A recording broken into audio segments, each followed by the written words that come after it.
Hai teman-teman, perkenalkan nama saya Diana Febrianti Kurniawan dari Fakultas Bisnis dan Ekonomika, jurusan Akuntansi angkatan 2018 dengan NRP 130318002 dari kelas Kewarganegaraan KPJ 3. Ya, pada kesempatan hari ini saya akan membahas mengenai pengaruh wabah virus corona. Seperti yang telah kita ketahui, Indonesia saat ini sedang digemparkan oleh wabah virus corona. Apa sih virus corona itu? Virus corona adalah virus yang menyerang sistem pernafasan. Ya, pada kesempatan hari ini saya akan membahas mengenai pengaruh wabah virus corona. Seperti yang telah kita ketahui, Indonesia saat ini sedang digemparkan oleh wabah virus corona. Apa sih virus corona itu? Virus corona adalah virus yang menyerang sistem pernafasan. Penyakit karena virus ini biasanya dikenal juga dengan COVID-19. Ya, COVID-19 ini biasanya itu menyerang sistem pernafasan. Selain itu juga bisa membuat pneumonia akut, serta yang paling parah bisa menyebabkan kematian. Ya, jadi karena tadi udah saya katakan kalau misal corona itu bisa menyebabkan kematian, akhirnya itu banyak orang itu menjadi takut sendiri. Banyak orang itu menjadi was-was, akhirnya mereka itu tanpa banyak pikir panjang, mereka itu membeli hand sanitizer dan masker itu secara berlebihan. Akibatnya, di toko-toko itu kebanyakan kehabisan stok, dan banyak orang itu menjadi susah untuk mencarinya. Padahal kan pada saat seperti ini tuh sangat dibutuhkan banget hand sanitizer sama masker itu. Jadi menurut pendapat saya, pemerintah harus ikut turun tangan dalam penanganan wabah virus corona ini. Ya, contohnya pemerintah harus bisa adil dalam pembagian masker dan hand sanitizer.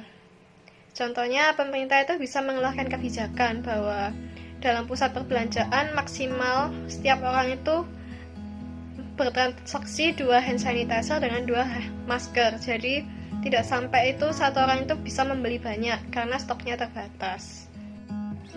Ya, jadi bila dalam satu rumah itu ada 5 orang, maka dalam keluarga itu maksimal membeli 10 masker dan 10 hand sanitizer.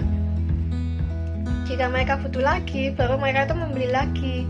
Tapi mereka tidak boleh sampai menimbun banyak masker dan banyak hand sanitizer dalam rumah tersebut, karena masih banyak orang itu yang membutuhkan.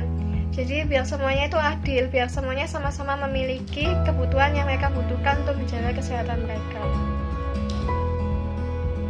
Selanjutnya, berdasarkan berita yang saya baca, ya dokter spesialis paru RSUP itu yang awalnya menyarankan semua orang menggunakan masker saat keluar rumah untuk menghindari penyakit corona ini, dia itu menarik kembali perkataannya karena stok yang terbatas itu.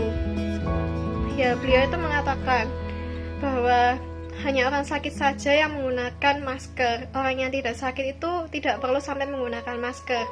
Dan selain itu juga orang yang sedang merawat orang sakit juga perlu menggunakan masker. Jadi contohnya ya seperti dokter, perawat, juga pasien itu sendiri. Jika tidak sakit, ya tidak usah menggunakan masker, tidak apa. Tapi dokter itu menyarankan untuk mengurangi berkontak dengan orang lain dahulu. Karena kontak dengan orang lain itu bisa juga penyebaran virus corona. Berdasarkan data pemerintah yang saya baca pada hari Minggu tanggal 29 Maret 2020, terdapat sebanyak 1.285 kasus yang sudah terjadi. Kasus tersebut naik sebanyak 150 dari hari sebelumnya.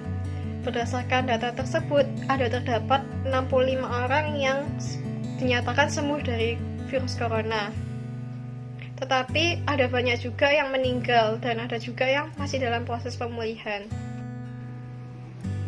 Ya, jadi untuk mengurangi penyebaran virus wabah corona ini, pemerintah itu mulai membuat kebijakan. Semua siswa dan mahasiswa itu diliburkan untuk sementara waktu. Jadi mereka itu mengikuti pembelajaran online, tugas-tugas juga melalui online. Juga yang bekerja, ada beberapa kantor atau perusahaan juga mulai meliburkan pegawainya. Mereka dianjurkan untuk bekerja di rumah saja.